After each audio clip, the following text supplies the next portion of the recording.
जानिए हर सच की कहानी दिनेश ठक्कर की जुबान आपके अपने नेशनल न्यूज इंडिया पर। The first legal issue is when the cognizance has been taken and committal has been made, and now the charge has not been framed and nothing has been happened in between, then the power of the session 1. देखिए, आज Gujarat high court में नारायण साईं जी का एक revision petition argument पे था। उस case में FIR दर्ज होने के बाद और चार्जशीट जो फाइल हुई थी उसमें नारायण साईं जी को आरोपी नहीं बनाया गया था। श्री आसाराम बापू जी और नारायण साईं जी दोनों को कानून पर पूरा भरोसा है और बृहद षड्यंत्र की तरह गलत और झूठे तथ्यों पे उनको फंसाया गया और उनका पूरा भरोसा है कि कानूनी प्रक्रिया से भारतीय न्याय के तहत माननीय अदालत उन्हें हर केस में निर्दोष बरी करेंगी। देखिए, आज गुजरात हाई कोर्ट में नारायण साईं जी का एक रिवीजन पिटीशन आर्ग्यूमेंट पे था। यह वो केस है कि 2014 में नारायण साईं जी पे आरोप लगाने वाली महिला के पति ने एक कंप्लेन किया था जिस पे एफआईआर दर्ज हुई थी और कुछ व्यक्तियों के खिलाफ वो एफआईआर दर्ज थी, जिस पर पुलिस ने चार्जशीट कुछ आरोपियों के खिलाफ फाइल किया था।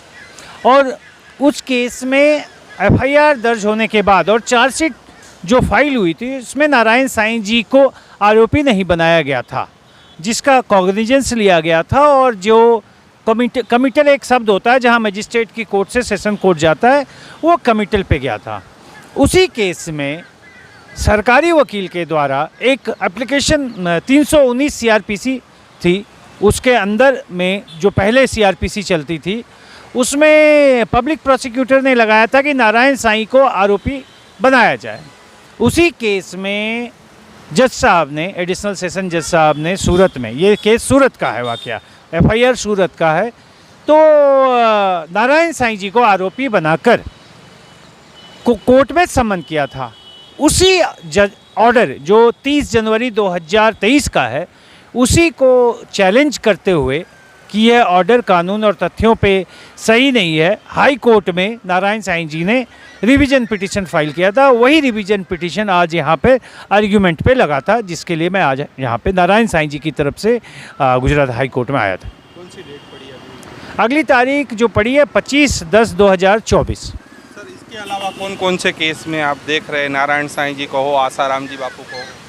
देखिए, जैसा आपको पता है कि कई केस पेंडिंग है, तो जहाँ तक नारायण साईं जी के केस का सवाल है तो सलाह तो वो परोक्ष रूप से अपने सारे केसेस में वो मुझसे लेते हैं, लेकिन कोर्ट अपीयरेंस की जहाँ तक की बात है तो पानीपत में महेंद्र चावला के द्वारा एक केस कथित तौर पर उस पर हमला का किया गया है, उसमें नारायण साईं जी को मैं रिप्रेजेंट करता हूँ पानीपत में। और उसके अलावा यहाँ जो रिवीजन पिटीशन है उसमें मैं पिछले तारीख और आज भी मैं नारायण साईं जी की तरफ से आया था। ये 2 केस है। और ये उसके अलावे बापू जी का जो जोधपुर में केस है उसमें सीनियर एडवोकेट मिस्टर बाजवा हैं जो लीड एडवोकेट हैं, और उस केस में भी मैं बापू जी की तरह से बाजवा जी के साथ उस कोर्ट में उस केस में भी मैं हूँ। और जैसा आपको पता होगा कि एक केस मीडिया के खिलाफ दर्ज है जिसमें चार्ज तक फ्रेम हो गया है, जिसमें आरोपी दीपक चौरसिया, चित्रा त्रिपाठी, मोहम्मद सोहेल, अजीत अंजुम, सुनील दत्त और ललित बटगुजर, डॉक्टर अभिनव और मोहम्मद राशिद, ये 8 उसमें आरोपी के खिलाफ सम्मन भी हो चुका था। अब उस पर तो गवाही तक शुरू हो गई चार्ज फ्रेम विभिन्न धाराओं के तहत, जिसमें पोक्सो भी है, पोक्सो की भी धारा हो चुका है, जिसमें कई अन्य आरोपियों के खिलाफ पुलिस ने क्लोजर रिपोर्ट फाइल कर दिया था। उस पर अब वो बहस चल रही है, उस केस में अपीयर हो रहा हूँ। उसके अलावा अन्य कुछ और भी केसेस हैं जिसमें मैं अपीयर हो रहा हूँ, और इन सब केसेस का परोक्ष या अप्रोक्ष तरीके से सारे केसेस कहीं ना कहीं जुड़ते हैं। लेकिन अभी तक जहाँ तक कि आज जिस केस का बात बोल रहे हैं वो अब आर्ग्यूमेंट के लिए आगे लगा हुआ है। जानिए हर सच की कहानी दिनेश ठक्कर की जुबान आपके अपने नेशनल न्यूज इंडिया।